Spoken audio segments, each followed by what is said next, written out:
أثارت انتخابات الاتحادات الرياضية في اليمن الكثير من الجدل، وأوصلت القضية إلى مجلس النواب اليمني للتحقيق فيها. كل التفاصيل في تقرير مراسل العربية الزميل معين السواري.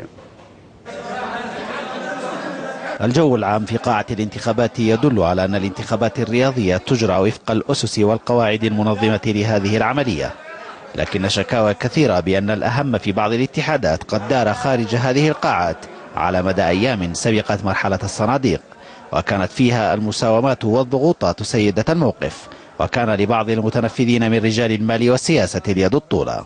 الصراع للأسف الشديد غير نزيه على الإطلاق، وتحديدا من قبل شخصية إلى اثنتين هم من يحكمان الواقع الرياضي في اليمن، وهي شخصيات لم أتردد بذكرها على الإطلاق الصحافة اليمنية، وهو رئيس اتحاد كرة القدم أحمد صالح العيسي الذي يتدخل في كل تفاصيل الحياة الرياضية.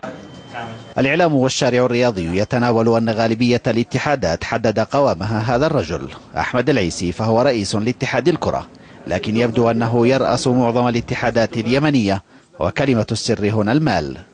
وللسياسة أيضا حضور في هذه الطبقات، فالمؤتمر الشعبي العام ينتقده البعض لتركه كل قضايا البلد وأزماته الداخلية وتفرق قياداته لإنجاح مرشحين بعينهم.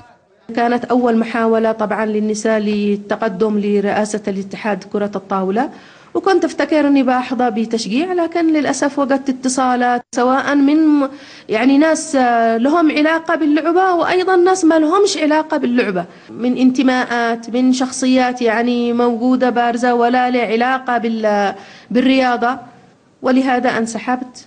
لغط كبير حول انتخابات انهت مرحله 8 أعوام للاتحادات السابقه، نصفها الثاني لم تكن شرعيه، وعشرات الملايين من الريالات صرفت لإعداد وترتيب الانتخابات لإضفاء شرعية يرى منتقدوها أنه كان بالإمكان توفير كل ذلك طالما وأن نتائج بعضها محسوم سلفا.